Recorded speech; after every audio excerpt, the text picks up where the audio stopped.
¿Alguna vez te has preguntado qué sucede realmente detrás de los muros de los colegios más prestigiosos del Reino Unido? Lo que estás a punto de ver no es una lección de historia común, sino una serie de tradiciones y enseñanzas tan extrañas que parecen sacadas de una película de terror. Desde rituales perturbadores hasta reglas que desafían la lógica moderna, hoy vamos a desenterrar los secretos que el sistema educativo británico ha intentado mantener ocultos durante décadas. Quédate, porque el último dato cambiará por completo tu forma de ver la educación europea. El sistema educativo británico es a menudo visto como el estándar de oro de la excelencia académica mundial. Instituciones como Eton, Harrow o Winchester han formado a docenas de primeros ministros, reyes y premios Nobel. Sin embargo, bajo esa fachada de uniformes impecables, edificios góticos y jardines perfectamente podados, existe un submundo de costumbres que harían estremecer a cualquier padre moderno. No hablamos solo de una disciplina estricta o de muchas horas de estudio, sino de una cultura diseñada específicamente para quebrar el espíritu individual y reconstruirlo bajo moldes que rozan lo perturbador. Para entender lo que realmente aprenden estos niños, debemos mirar más allá de los folletos brillantes y adentrarnos en las sombras de sus pasillos, donde el trauma se disfraza de tradición y la crueldad de carácter. Una de las lecciones más crudas que un niño británico aprendía en las escuelas de élite no estaba en el currículo oficial, sino en el sistema de Fagin. Esta tradición, que persistió durante siglos, consistía en que los alumnos más jóvenes eran obligados a actuar como sirvientes personales de los estudiantes de los últimos años. No era una sugerencia ni un juego de iniciación, era una ley no escrita que definía la vida diaria. Los niños pequeños, conocidos como fags, debían limpiar los zapatos de sus superiores hasta que brillaran como espejos, calentar sus asientos en las frías capillas de piedra o incluso calentar sus camas en las gélidas noches de invierno sentándose en ellas durante horas antes de que el mayor llegara a dormir. Lo perturbador no era solo el trabajo físico, sino la normalización absoluta del abuso de poder. Se les enseñaba una lección brutal. Para tener el derecho de mandar, primero debías ser humillado y despojado de tu dignidad. Este sistema creaba una mentalidad de castas donde la empatía era vista como una debilidad peligrosa y la obediencia ciega era la única forma de evitar castigos aún peores. Mientras que en la mayor parte del mundo occidental el castigo físico fue desapareciendo gradualmente, en los colegios británicos se mantuvo como una herramienta pedagógica fundamental hasta finales del siglo XX. Pero no se trataba de un simple regaño o un golpe accidental. El uso de la vara de abedul o el remo de madera era un ritual público y altamente coreografiado, diseñado para infundir un terror paralizante. Lo que resulta verdaderamente inquietante es la lección psicológica detrás del dolor, la doctrina del labio superior rígido o stiff upper lip. A los niños se les instruía que llorar o mostrar cualquier signo de sufrimiento era el pecado social máximo. Debían recibir los golpes en silencio, ponerse de pie, dar las gracias al profesor por la corrección y caminar de regreso a su pupitre sin una lágrima. Esta enseñanza no buscaba corregir un mal comportamiento, sino de sensibilizar a los futuros líderes del imperio ante el sufrimiento, tanto propio como ajeno. Se les preparaba para ser hombres de hielo, capaces de enviar a miles a la guerra o administrar castigos coloniales sin que les temblara el pulso, habiendo enterrado su propia capacidad de sentir bajo capas de trauma no procesado. En las aulas de estas instituciones, la historia no se enseñaba para ser analizada críticamente, sino para ser venerada como una religión. A los niños se les inculcaba una versión distorsionada del mundo donde el sacrificio personal por la corona y la bandera era el fin supremo de la existencia. Se les repetía constantemente que eran una raza elegida, destinada por derecho divino a civilizar al resto del planeta, pero el costo de ese destino era su propia humanidad. Desde muy pequeños, se les preparaba para la posibilidad de morir en una trinchera o en una selva lejana, glorificando las guerras y las conquistas como el pasatiempo natural de un caballero. Incluso los juegos escolares, como el rugby o el famoso juego de la pared de Eton, no eran simples deportes. Eran simulacros de guerra brutales donde se valoraba más la agresividad, la resistencia al dolor y la lealtad grupal que la habilidad técnica. El mensaje era claro. Tu cuerpo y tu vida no te pertenecen, le pertenecen al imperio, y cualquier deseo personal es una traición a tu clase. Quizás lo más perturbador de la educación británica tradicional es el aislamiento emocional forzado que sufren los niños de las clases altas. Niños de apenas 7 u 8 años eran, y en algunos casos siguen siendo, enviados a internados lejos de sus familias. Bajo la premisa de que el afecto materno los haría blandos o afeminados, se les arrancaba de su hogar en la etapa más vulnerable de su desarrollo. En estos lugares, la expresión de sentimientos, el miedo o la nostalgia por el hogar eran castigados socialmente con burlas y ostracismo. Se les enseñaba que la soledad era su estado natural y que buscar consuelo era una señal de inmadurez patética. Este desapego emocional sistemático creaba adultos que, aunque extremadamente funcionales en la alta política o los negocios internacionales, eran frecuentemente incapaces de conectar emocionalmente con sus propias esposas o hijos. Es una forma de trauma institucionalizado que se pasaba de generación en generación como un rasgo de distinción, cuando en realidad era una amputación deliberada del desarrollo emocional infantil para crear piezas intercambiables en la maquinaria del Estado. Para asegurar que estos secretos no salieran de los muros del colegio, se desarrollaba un lenguaje y un código de conducta que solo los iniciados podían entender. Cada escuela tenía su propia jerga, sus propios mitos y una regla de oro: nunca delatar. El soplón era tratado con una crueldad que a veces superaba la de los profesores. Este código de silencio no solo protegía a los acosadores dentro de la escuela, sino que preparaba a los jóvenes para unirse a las redes de poder del mundo real, donde la lealtad al grupo está por encima de la moral o la justicia. Se les enseñaba que el mundo exterior nunca entendería sus tradiciones y que, por lo tanto, debían protegerse entre ellos a toda costa.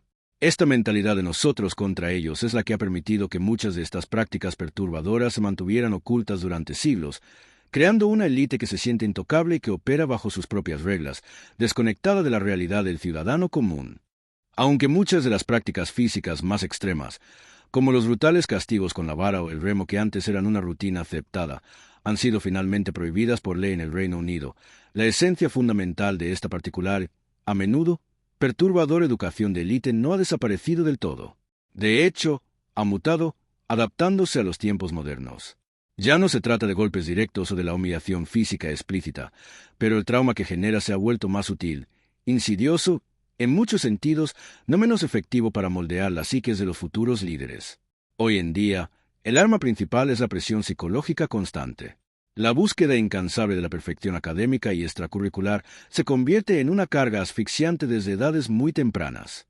Los niños de estos centros de élite se enfrentan a una competencia feroz no solo por obtener las mejores calificaciones, sino también por destacar en un sinfín de actividades que van desde el debate y el golf hasta la esgrima o la oratoria. Cada fracaso, cada error, no es visto como una oportunidad de aprendizaje, sino como una debilidad inaceptable, un paso en falso que puede poner en peligro su futuro, lo que es aún más grave, el prestigio familiar. Esta atmósfera de rendimiento incesante crea una ansiedad crónica, una autoexigencia extrema que los persigue mucho después de haber abandonado las aulas, manifestándose en el síndrome del impostor, el perfeccionismo paralizante o burnouts prematuros en sus carreras profesionales. La jerarquía social sigue siendo un pilar fundamental.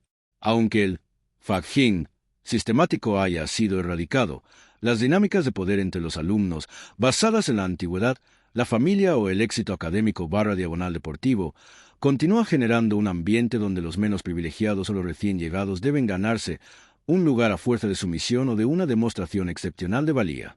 Los populares o los senior ejercen una influencia informal, pero poderosa, que puede ser tanto una fuente de apoyo como de ostracismo brutal. Esta estructura enseña a los jóvenes la importancia de estar dentro del círculo correcto y fomenta una mirada crítica y a menudo despiadada hacia aquellos que no cumplen los estándares invisibles establecidos. El networking no empieza en la universidad o en el mundo laboral, sino en el internado, donde se forjan las alianzas que definirán sus futuras carreras y círculos sociales.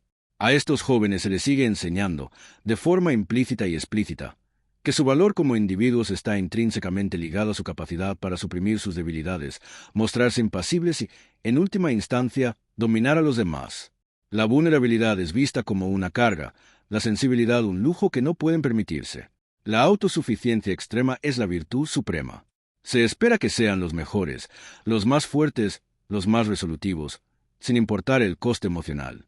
Es una continuación del stiff upper lip, pero trasladado al ámbito psicológico, una coraza emocional que les permite navegar por las altas esferas del poder, pero que a menudo les impide formar conexiones emocionales genuinas y profundas en sus vidas personales. Esta distancia emocional se convierte en una marca identitaria, un rasgo distintivo de su clase, que confunden con fortaleza cuando en realidad es una cicatriz. Lo que antes se lograba con una vara de madera, ahora se consigue a través de una presión psicológica constante y multifactorial para mantener el estatus y el prestigio familiar. La vara ha sido reemplazada por las expectativas inquebrantables de los padres, el brillo de los exalumnos exitosos que visitan el colegio, la sombra de una beca perdida, la competencia por un puesto en Oxford o Cambridge o la necesidad de estar a la altura de un apellido ilustre. Los niños internalizan estas presiones y se convierten en sus propios carceleros, empujándose hasta el límite, no por miedo a un castigo físico, sino por el temor a defraudar, a no ser suficiente. Esto genera una cultura de agotamiento y un silencioso sufrimiento mental que rara vez se verbaliza, pues la queja o la debilidad son pecados capitales. Al final del día, lo que estos colegios de élite enseñan no es solo conocimiento académico de alto nivel, crucial para el éxito profesional, sino una forma específica de ser humano. No se trata únicamente de llenar sus cabezas con fórmulas matemáticas o fechas históricas. Es un proceso de forja del carácter. Se les inculca una versión endurecida de la identidad, hipercompetitiva, orientada al logro notablemente distante emocionalmente. Es una visión del mundo donde las emociones son un obstáculo para la racionalidad, donde la determinación es la única senda hacia el éxito y donde la posición social y el poder son los indicadores definitivos del valor personal. Esta educación, aunque ha evolucionado en sus métodos, sigue produciendo una élite que, por sus características psicológicas y emocionales, tiende a ocupar los puestos más altos de poder en Europa y el mundo. Son los CEOs de grandes corporaciones, los políticos influyentes, los altos funcionarios de instituciones internacionales. Su capacidad para tomar decisiones difíciles, ignorar críticas y avanzar sin mostrar dudas es, en parte, un producto de esta formación. Sin embargo, surge la pregunta existencial y ética. ¿A qué costo? ¿Estamos de verdad creando líderes equilibrados y empáticos o estamos produciendo individuos brillantes, pero aislados emocionalmente, incapaces de conectar con las necesidades y el sufrimiento de la gente común a la que se supone que deben servir y dirigir? La reverberación de esas antiguas y nuevas metodologías educativas todavía resuena poderosamente en las estructuras de poder actuales, un legado invisible pero poderosamente efectivo que sigue moldeando el presente y el futuro. Es verdaderamente difícil, casi inverosímil, asimilar que muchas de estas prácticas brutales y formas de condicionamiento psicológico no solo fueran toleradas, sino institucionalizadas y consideradas la norma en un país que, paradoxalmente, se autodenomina y es reconocido globalmente como la cuna de la democracia moderna, la libertad de expresión y el Estado de Derecho. La ironía no puede ser más punzante. Una nación que ha sido pionera en la promoción de los derechos humanos y las libertades individuales ha permitido, durante siglos, que sus futuras élites fueran formadas bajo regímenes educativos que, vistos desde una perspectiva contemporánea, rozan el abuso más severo y la manipulación psicológica más insidiosa. La contradicción es flagrante y nos obliga a mirar más allá de los discursos oficiales para comprender la compleja y a menudo oscura realidad de cómo se forjan las mentes de quienes nos gobiernan. Lo más inquietante, y quizás lo que debería preocuparnos profundamente como ciudadanos globales, es la reflexión ineludible. ¿Cuántas de las decisiones trascendentales que afectan a millones de personas en el mundo hoy en día, decisiones geopolíticas, económicas, sociales o incluso éticas, son tomadas por individuos que fueron directa o indirectamente moldeados, endurecidos y, en algunos casos, traumatizados por este sistema de humillación, aislamiento emocional y adoctrinamiento implacable?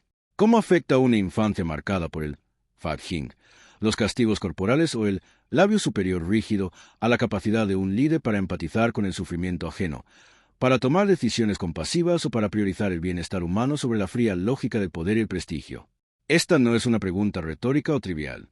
Consideremos el impacto de un liderazgo con una profunda cicatriz emocional, entrenado para suprimir la vulnerabilidad y la empatía.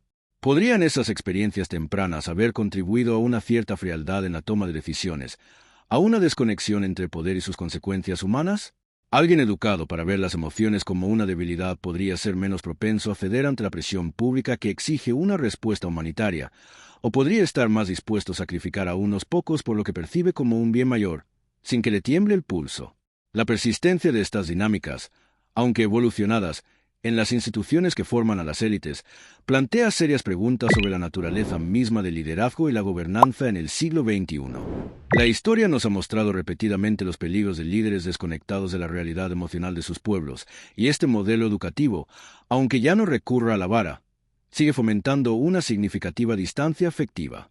Esto nos lleva a la cuestión central de este análisis y que queremos plantear a nuestra comunidad. ¿Realmente crees que este tipo de disciplina extrema, ya sea física o psicológica, es una condición necesaria para formar líderes fuertes, resilientes y capaces de afrontar los desafíos del mundo moderno? ¿O, por el contrario, consideras que es, fundamentalmente, una forma sofisticada y profundamente arraigada de abuso institucionalizado que debería ser erradicada en todas sus manifestaciones? Existe una forma de forjar el carácter, la disciplina y la excelencia sin recurrir a la fractura emocional o al trauma generacional. Nos encantaría, de verdad, leer tu opinión y reflexión en la sección de comentarios abajo. Este es un tema complejo, con muchas aristas, y las experiencias y perspectivas de nuestra audiencia son invaluables para enriquecer el debate. Especialmente, nos interesa si conoces alguna otra tradición escolar extraña, quizás de tu propio país o de otras culturas, que te haya impactado por su particularidad o por las lecciones no convencionales que impartía. Historias personales o datos históricos corroborados son siempre bienvenidos. Si este vídeo te ha hecho cuestionar lo que dabas por sentado sobre la educación, sobre la formación de las élites, o simplemente te ha abierto los ojos a una faceta menos conocida de la historia social del Reino Unido, entonces hemos logrado nuestro objetivo. No olvides darle un me gusta a este vídeo si te ha resultado revelador o interesante, y suscríbete al canal para no perderte nuestras próximas exploraciones sobre los secretos mejor guardados de la historia, las complejidades de la sociedad y las curiosidades que desafían nuestra percepción del mundo.